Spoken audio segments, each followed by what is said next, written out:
Ang hirap talaga pag inuubo.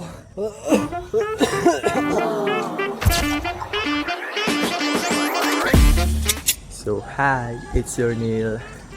Tinatamad ako. Pero gawin pa rin natin to. This is your day 15, interval 1. Honestly, sobrang late na tong day 15 na to kasi nagkasakit ako. Sinipon ako, inubo, kaya hindi ako tumakbo.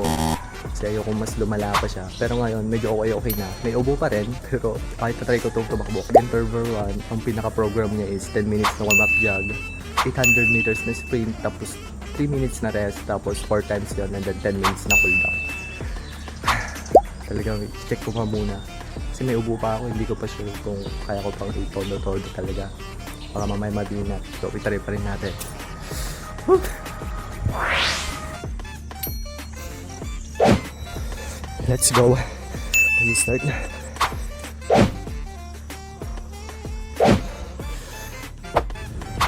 Okay, pangalawa na to.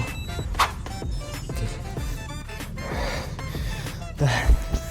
Dalawa na yan. Mahirap, inuubo ako.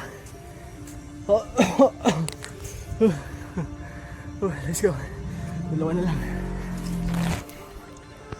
Sabi ko na eh, maapektuhan ng ubo yung takbo ko. Ang bagal. Lalakas magkasakit eh. Oh my. Pangatlo na. Let's go. Ang hirap talaga pag inuubo.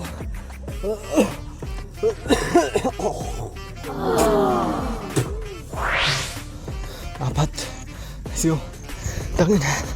Ang bagal ko na. Pero tatapusin ko pa rin. Hindi na itong interval. Pero pukis.